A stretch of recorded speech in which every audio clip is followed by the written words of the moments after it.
새로운 정부가 들어서서 뭔가 달라질 것 같다 마음을 갖고 계실 텐데 솔직하게 얘기하면 아무것도 없다. 서울 부동산이 3년 동안은 공급 가뭄이다. 이거는 변할 수가 없잖아요. 네. 다만 당장 폭등할 거다. 이건 절대 아니라는 걸 말씀드리고 싶어요. 왜냐면 메디테라님 그럼 GTX B하고 C는 하긴 하는 거예요? 그쵸, 하긴 하죠. 28년 개통은 어렵다. 그럼 한 30년에 되는 겁니까? 제대로 된 GTX 노선은 운정신도시 라인 하나뿐이지 않겠냐라고 얘기를 하시기도 해요. 지금 거래가 되면 신고가를 찍는다고 하는 그 지역은요, 일주일이 뭐예요? 하루가 다르게 시세가 달라진다.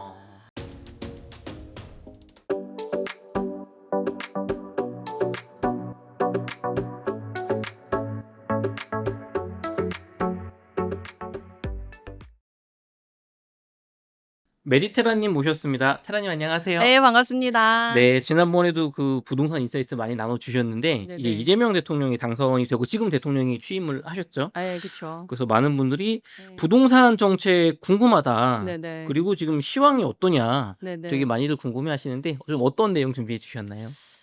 사실 지금 새로운 정부가 들어서서 뭔가 달라질 것 같다. 그래서 기대 반, 두려움 반 이렇게 마음을 갖고 계실 텐데 솔직하게 얘기하면 아무것도 없다. 아무것도 없다. 왜냐면 후보 시절에 얘기했던 거 이후로 네. 아직 뭔가 얘기를 한 게 없고, 그리고 지금 후보 시절에도 그랬고 지금도 그런 게 부동산을 지금 건드리면 안 좋다. 이런 기조가 좀 있어요. 괜히 긁어부스럼 낼 필요 없다. 이런 게 후보 시절에도 있었고, 그때도 뭐 부동산 관련 정책을 물어보면 얘기를 안 할 수는 없으니까 기본적인 본인의 생각만 얘기를 했지 뭐 세밀하게 뭔가 어떻게 하겠다, 정책을 뭐 하겠다 이런 게 전혀 없었거든요. 근데 지금 당선되고 나서도 사실 명분은 있어요. 요즘 경제가 지금 마이너스 0.2% 성장률인데 그렇죠.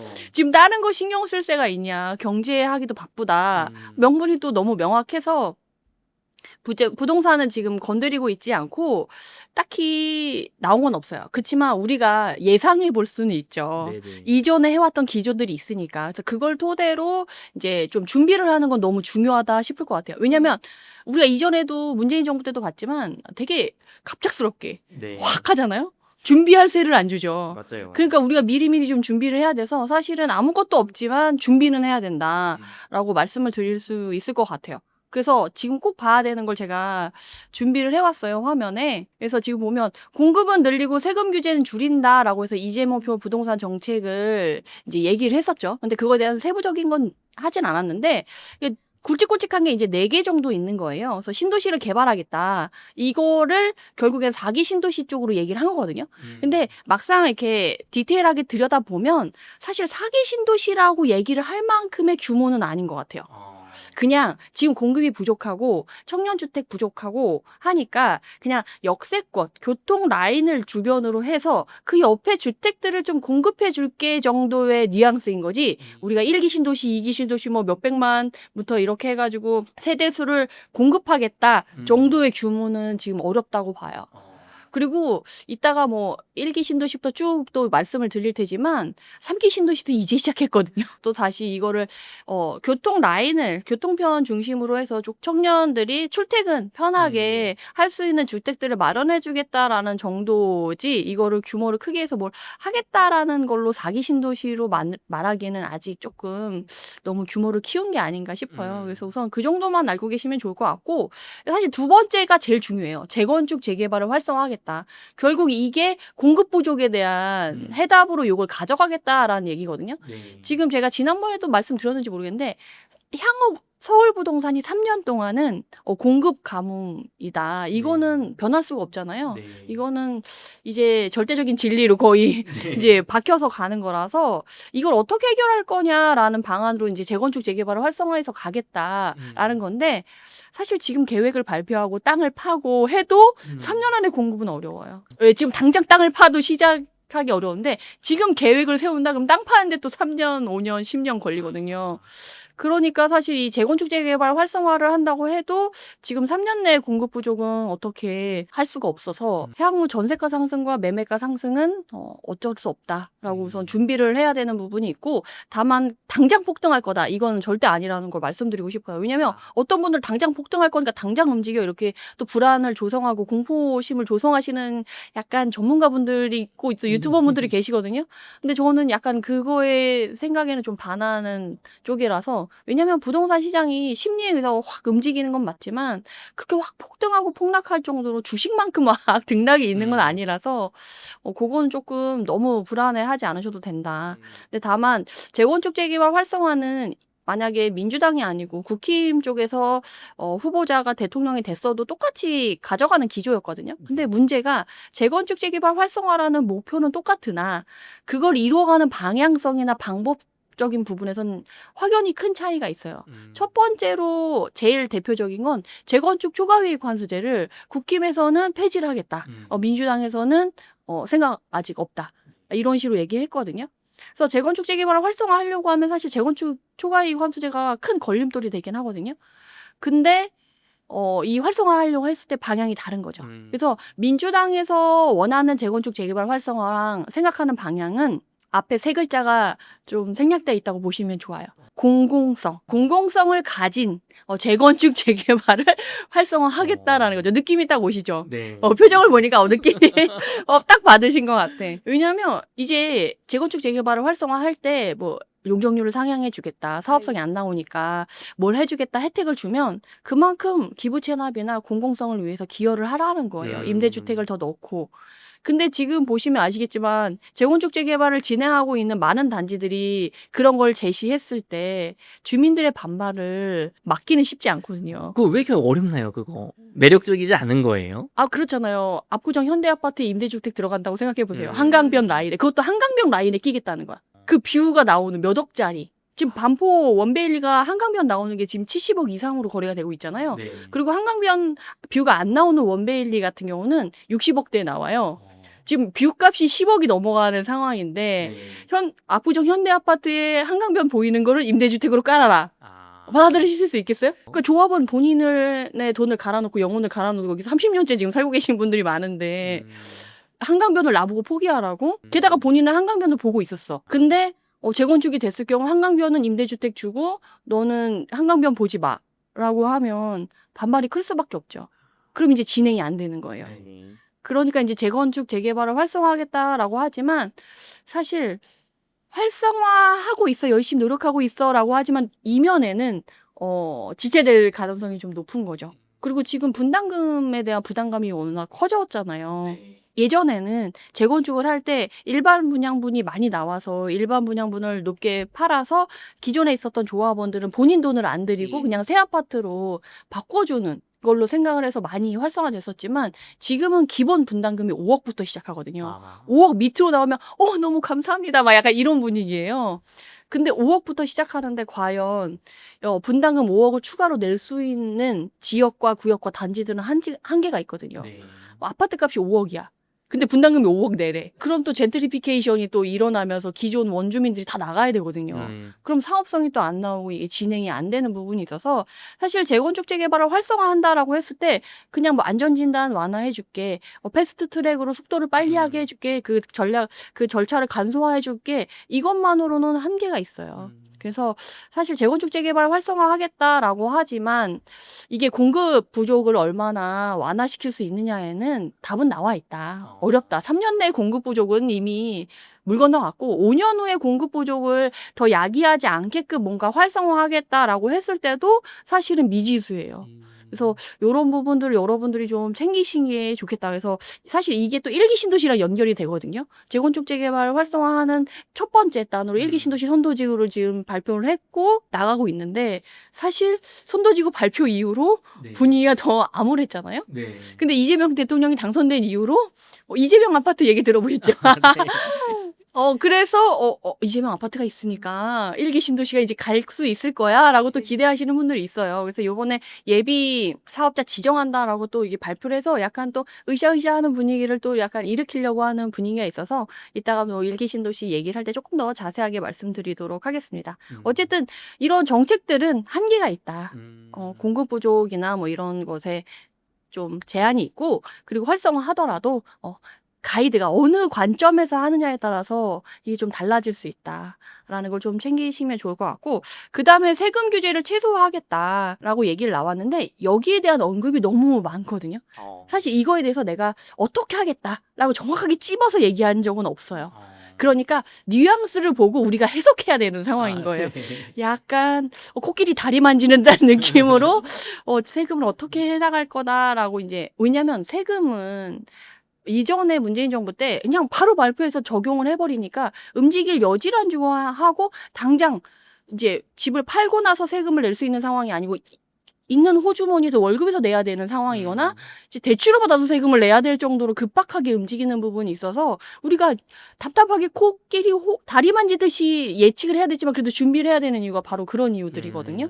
그렇게 했을 때 이제 국토보유세를 안 하겠다라고 얘기했어요. 이전 대선에서는 국토보유세를 걷어서 그걸로 기본소득, 기본주택, 뭐 기본 정책들 시리즈가 있었잖아요. 네. 그러니까 그런 것들을 하겠다라고 했는데 그것 때문에 오히려 더 안 좋아졌다. 그래서 이제 그건 안 하겠다라고 얘기를 했는데, 사실 이 국토보유세 얘기가 나온 이유가 원인이 있을 거 아니에요. 왜 네. 이걸 했을까? 기본소득을 하고 싶어서 했을까라고 했을 때, 그럼 기본소득 안 하겠다라고 하면 이 국토보유세 안 할 수도 있는 거잖아 라고 생각할 수 있죠. 근데 너무 단순한 생각이에요. 한 번 더 생각하셔야 돼요. 그래요? 왜냐면 이전에 윤석열 정부 때도 그렇고 이재명 정부 때도 그렇고 문제가 뭐냐면, 이재명 정부가 딱 그 들어가서 제일 먼저 맞닥뜨린 거는 사실 빈 곳간이었을 거예요. 재정 적자가 이미 오래 지속되어 왔고 세수 확보가 어렵다, 세수가 부족하다는 얘기는 이미 이전부터 많이 나왔던 얘기거든요. 이재명 정부 들어와서 어머 곳간이 이 정도로 적을 줄 몰랐어라고 이제 아마 정권을 이양받으면서 그거에 대한 대책을 할 텐데, 그거에 대한 대책이 지금 아무것도 나오고 있지 않아요. 그러면서 이제 경제 관련해서 AI 반도체에 뭐 우선 뭐 30조, 20조를 지원을 하겠다. 뭘 하겠다. 이번에 또 25만 원 국민들한테 주겠다라는 또 뉴스가 최근에 또 나왔잖아요. 네.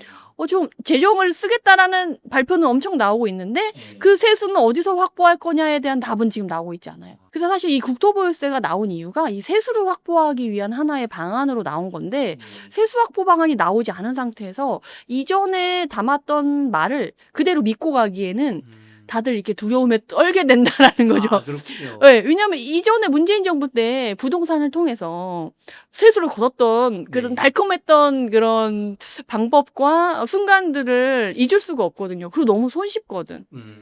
그리고 지금 너무 아시잖아요. 민주당의 대통령, 민주당의 거대 여당, 네. 법안을 만들면 바로 통과. 지금 권력이 이전에 그 어떤 때보다 지금 집약돼 있는 상황이라서 지금 거의 뭐 원하면 뭐든지 할 수 있다라는 분위기잖아요. 그런 부분에서 지금 세금 규제를 최소화하겠다라고 대통령 되기 전에 후보 시절에 얘기를 했는데, 그때 많이 얘기하셨던 게 왜 갑자기 진보인데 보수처럼 얘기를 하냐, 자긴 중도 보수 할 거다, 왜 뭐 바뀔 수 있는 거 아니냐라고 했으면서 말한 게, 그 이유가 상황이 바뀌었다. 그렇기 때문에 상황이 바뀌었으니까 내가 바뀌는 건 맞다라고 이제 정당성을 얘기하셨는데, 후보의 시절과 당선이 되고 나면 또 상황이 바뀔 수 있는 거잖아요. 당선되기 전에는 나는 이렇게 심한지 몰랐다. 곳간이 이렇게 비어있는지 몰랐다. 그래서 그렇게 하려고 했는데 막상 당선이 되고 보니까 곳간이 이렇게 너무 비어있어서 세수 확보가 너무 부족한 상황이고, 지금 경제 너무 힘든데 어떻게 해서든 세수를 확보해야 되고, 이런 면에서 그럼 이런 걸 해야 되지 않겠냐 라고 얘기를 하면 명분도 있잖아요. 그리고 상황이 바뀌었잖아. 본인이 일관성 있게 말을 또 한 거잖아요. 네. 그런 면에서 타격이 그렇게 크지 않을 수 있겠다라고 생각할 수 있는 거죠. 그렇게 했을 때 사실 국토보유세라는 이름 네임택이 네. 국민들의 저항이 너무 심한 단어다. 그러면 이름은 언제든지 또 바꿀 수 있는 거예요. 네임택을 언제든지 바꿔 낄 수 있는 거라서 과연 이 네임택을 바꿔서 어떤 방식으로 적용하냐, 이게 관건인 거예요. 그렇게 했을 때 지금 거래가 이전에 연평균 거래량이나 월평균 거래량을 봤을 때 너무 적어요. 전국적으로는 5만 건. 한 해에 서울 부동산이 5만이고 월 평균 거래량이 5천이고 전국은 50만이에요. 근데 그 거래량이 지금 전국적으로는 30만에서 40만 정도만 되고요. 서울 부동산은 지금 한 4천 건 정도 연평균 월평균 거래량에 밑도는 정도로 거래가 돼요. 그러니까 거래가 활성화되지 않았다라는 거죠.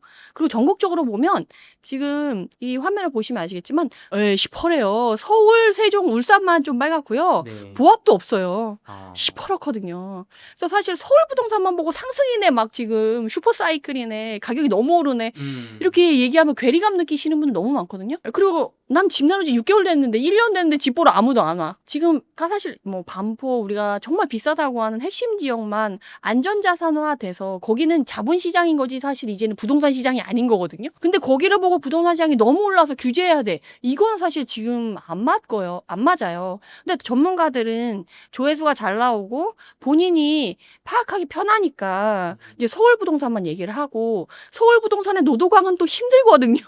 여기서 지금 제가 또 잠깐 자료를 갖고 왔는데 노원구 상계동의 재건축의 제일 대장 아파트가 상계지구 6단지거든요. 네. 노원역 바로 앞에 있고 여기 창릉역 그 창원 역세권 개발 네. 바로 옆에 있어가지고 대장 아파트예요. 24평이면 서너 평형이잖아요. 네. 떨어진 이유로 아직도 헤매고 있어요. 음. 같은 서울이라도 이렇게 다른데 아하. 좋은 것만 얘기하면서 상승하고 있다 규제해야 된다 이러면 이제는 저거 뭐야 뭐 안 오르는 집은 집도 아니야? 약간 반발심이 일어나는 시기라는 거죠. 네. 그래서 지금은 사실 그렇게 얘기하면 안 될 것 같아요. 그래서 그런 부분에서 이제 규제를 좀 하지 않고 지금은 사실 지방 활성화 정책에 대한 고민을 좀 해야 되지 않을까 그런 생각이 들어요. 그렇군요. 그러면 지금 뭐 정책적인 거는 조금 더 나와봐야 되겠지만 뭔가 공급적으로는 크게 풀 수 있는 게 없어 보이고. 빵 떠네뜨가 아니잖아요. 네, 그렇죠, 그렇죠. 세금은 뭐 조금 더 민주당 기조대로 거둘 가능성이 높다라고 보이는데 여기 광역교통시설 확충이라고 있네. GTX 관련해서. 네네. 사실 이번에 올해 비상계엄 터진 이후로 SOC나 이런 시설 공공재 GTX 관련해서 뭐 지하화라던가 뭐 이런 예산이 책정이 돼서 분배가 됐어야 되는데 그게 아무것도 안 됐어요, 사실. 그래서 거의 뭐 GTX A가 개통된 이후로 뭐 B, C 착공해서 막 진행을 하겠다는데 얘네들도 지금 다 거의 멈춘 상태예요. 예산 배분이 3월에 이미 끝나고 그거와 관련된 관련 사업들이 진행이 됐어야 되는데 3월에 예산이 안 간 거예요. 그런 상태에서 지금 이렇게 된 상태라서 그럼 그거로 추가로 예산을 받아가지고 뭐 이렇게 하기에는 집 AI도 줘야 되고 반도체도 줘야 되고 25만 원도 줘야 되고 과연 될까? 메디테라님 그럼 GTX B하고 C는 그 윤석열 정부 때 착공식을 했잖아요. 네네. 땅을- 착공식하고 지금 진행이 안 되고 있어요. 그러면 지금 B하고 C는 첫 번째 하긴 하는 거예요? 그렇죠. 하긴 하죠. 그럼 두 번째 하기는 할 건데 실제로 파고는 있지는 않은 거예요? 28년 개통은 어렵다. 아, 그게 막 28년, 29년 뭐 이런 식으로 개통 예정을 네. 계획하고 목표를 세우고 가잖아요. 네. 그건 어렵다. 특히나 이번에 노원구 아까 얘기 나와서 말씀드리지만 노원구 월계동에 서울원 아이파크 가운데 역세권 개발을 끼고 완판을 하고 엄청 잘 됐잖아요. 거기가 되려고 하면 지금 GTX C가 네. 개통이 돼야 되거든요. 네.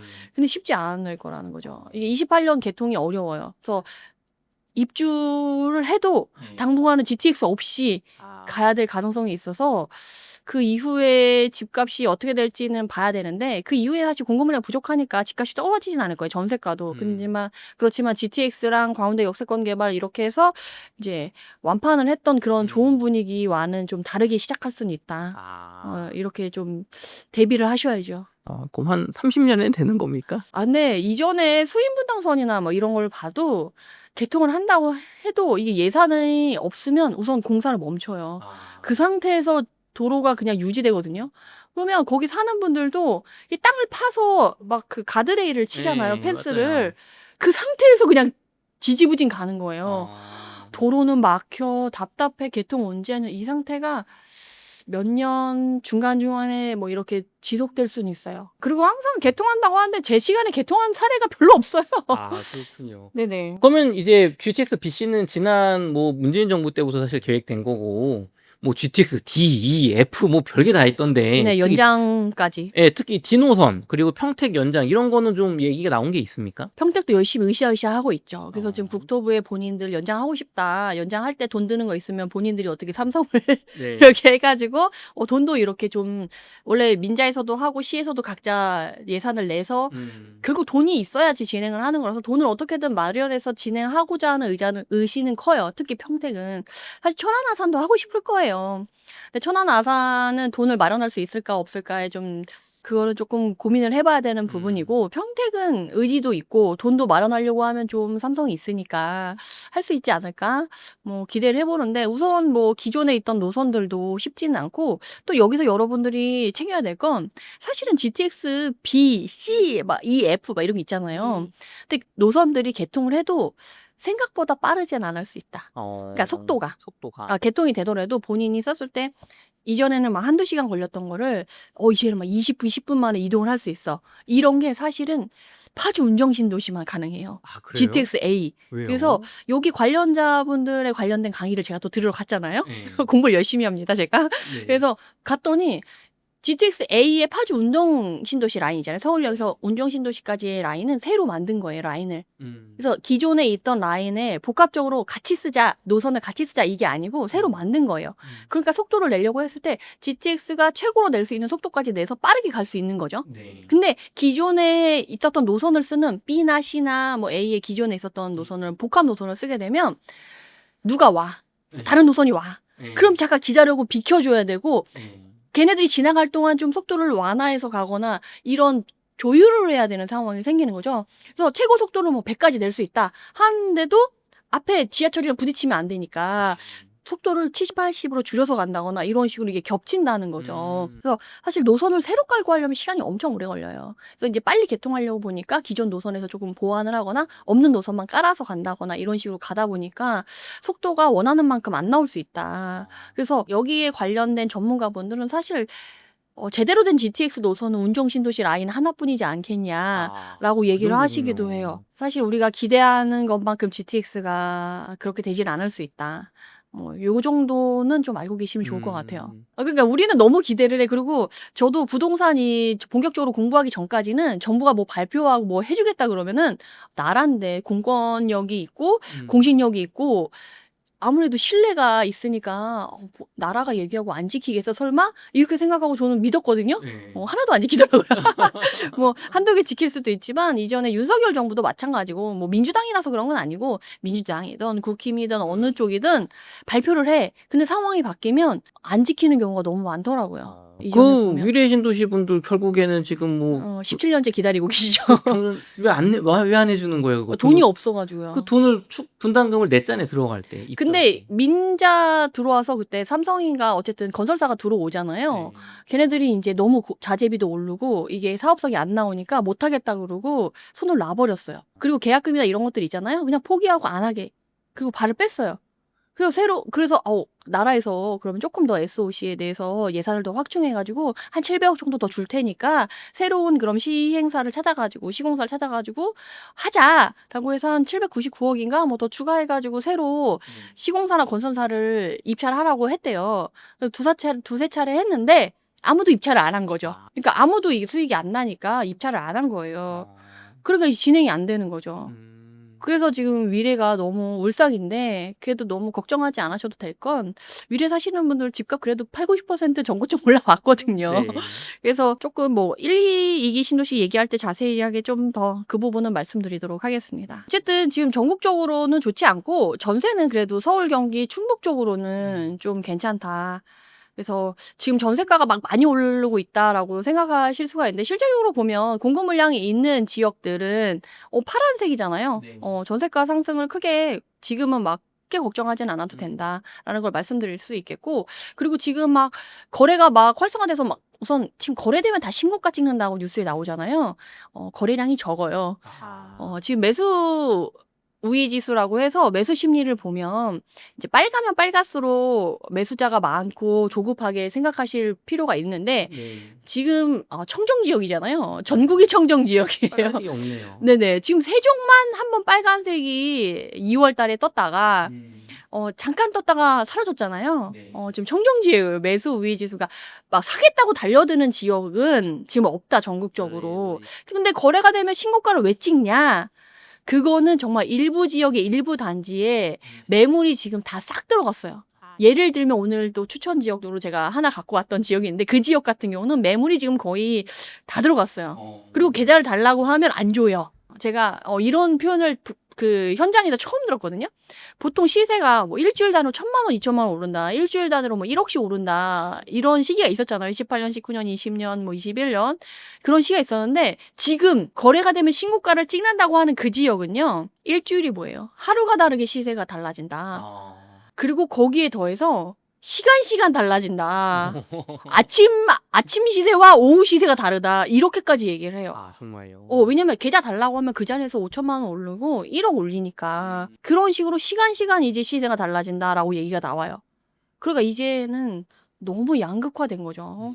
전국이 지금 이렇게 청정지역인데 일부 지역 일부 단지만 그런 식으로 매물이 없고 거래가 되면 신고가를 찍고 이렇게 되는 거예요. 그래서 그거는 좀 참고하시면 좋을 것 같고, 그리고 지금 제가 다른 데서 이런 얘기를 좀 많이 들었어요. 댓글에 많이 이제 유튜브 들으시는 분들이 많이 또 댓글 다는 게 그런 거예요. 서울 부동산만 부동산이냐? 왜 지방 얘기는 아무도 안 해주냐? 맞아요. 조회수 나올 것 같은 지역만 얘기하고 왜 우리 지역은 얘기 안 해줘? 당선됐는데 우리도 조금 시장 분위기 그쵸. 알고 싶어 얘기하시거든요. 그래서 제가 준비를 한 게 지금 2023년부터 서울 수도권이 회복이 되기 시작했거든요. 네. 그래서 지방 분들이 언제나 우리가 좀 괜찮아지려나, 우리 시장 분위기는 어떠냐 궁금해 하셔가지고 준비를 한 건데요. 23년 1월부터 해서 최근까지를 보면 서울 수도권과 충북, 세종 이쪽까지는 그래도 여기까지는 좀 상승이 있었다. 근데 그 외 지역은 아직도 좀 힘들다. 그래서 사실 지방에 사시는 분들이 지금 거주와 보유를 이제 분리해서 가려고 하는 게 앞으로도 좀 지속될 수 있을 것 같다. 그래서 이거의 관건은 이 똘똘한 한 채에 대한 기조를 정부에서 얼마나 흐트러뜨려 주냐 이거거든요.